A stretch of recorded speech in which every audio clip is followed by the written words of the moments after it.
there, this is Fufski coming to you from Dubai Expo again. Today is the second day and I'm very well rested.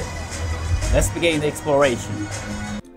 For today's Expo tour, I saw a good number of pavilions, big and small, from all kinds of countries. Let's go. My first stop was Mongolia Pavilion due to its proximity. Mongolia was once, until recently, that is, less than 100 years ago, still part of China. So the cultural tie with China was immense, and that's one of the reasons I wanted to check this place out.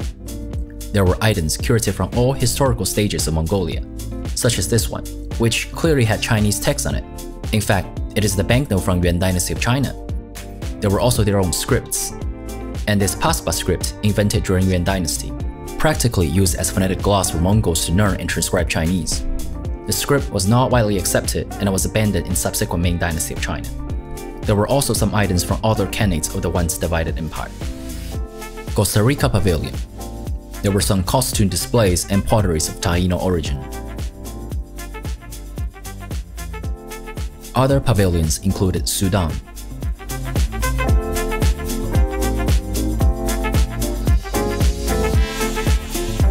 Laos,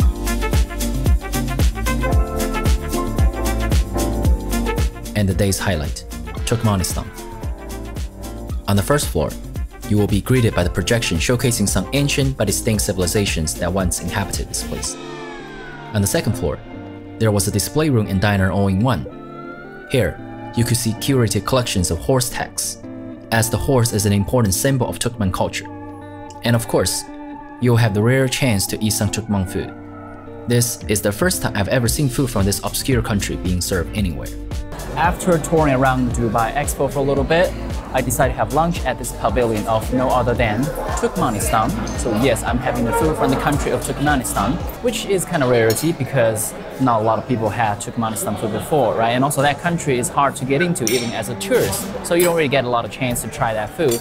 This is one of the rare chances and I'm gonna take that chance. So here I have my lunch at this pavilion for Turkmenistan food. I have 3 items.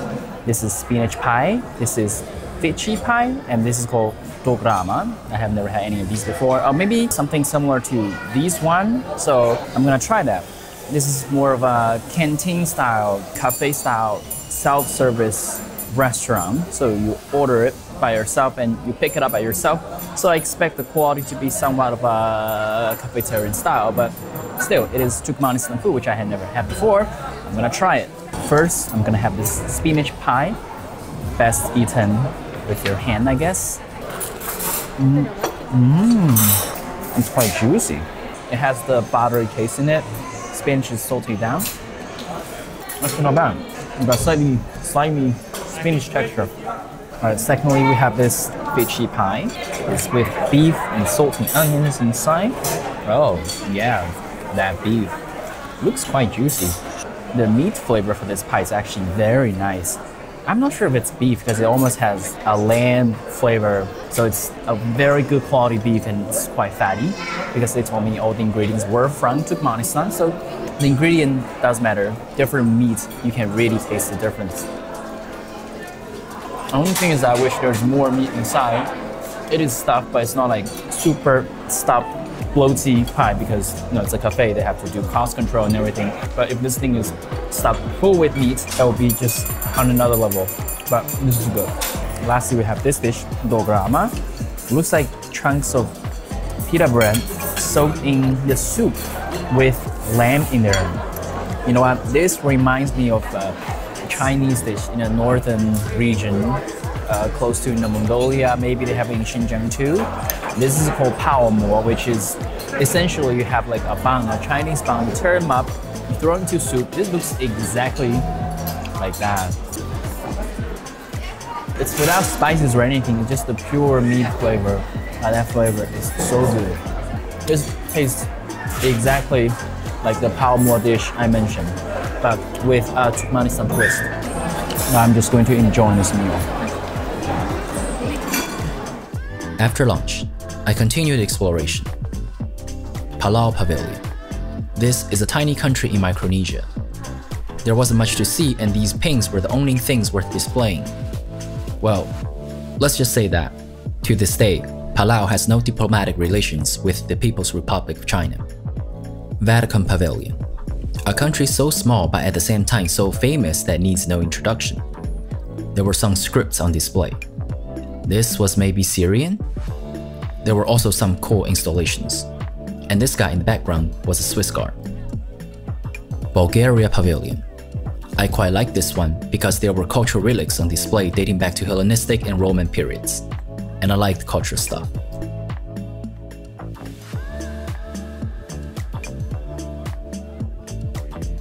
Slovakia Pavilion. There were a lot of cool techs on display. Helicopters, supercars, you name it.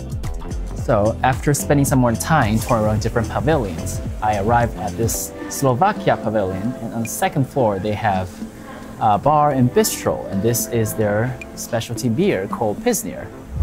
Decided to give it a try.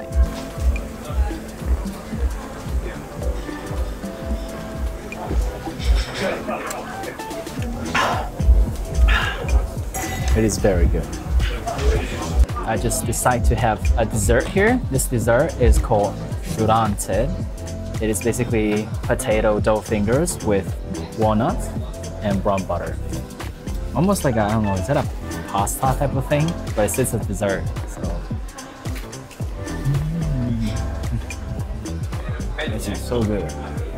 They got green apple on the top, so it's slightly sweet and also refreshing at the same time. Completely balanced the dessert.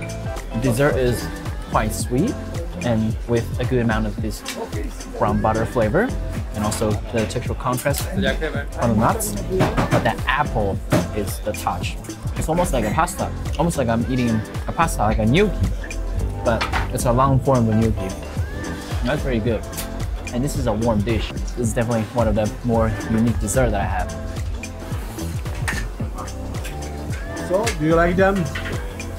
This is fantastic. That was a nice quick meal. Let's check out some more pavilions. I'm currently at the Oman Pavilion. Oman is a country famous for its frankincense, and I can smell that entire thing in this room here. It has a machine that I can feel that. Oh, this is a frankincense with lemon. No wonder why the ancient people are crazy for it. Thailand Pavilion. This was a very popular one. The line was so long that I didn't bother waiting for an hour in the scorching heat, but I did spend some time watching a fantastic dancing show. The rest are Mauritania and Botswana.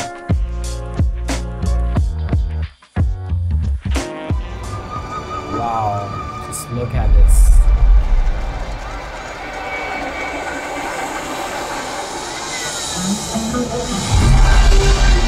Wow, that is amazing.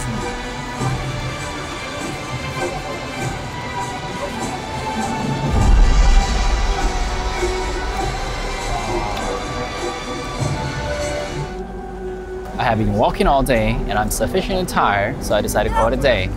I think I'm going to leave the expo now, take a rest in my hotel, and I'll be having a dinner later today. I'll see you later. That night, I went to an Indian fine dining restaurant and had a great time. But that's a story for another time. This is Fufski. Subscribe for more food and travel content. Thanks for watching.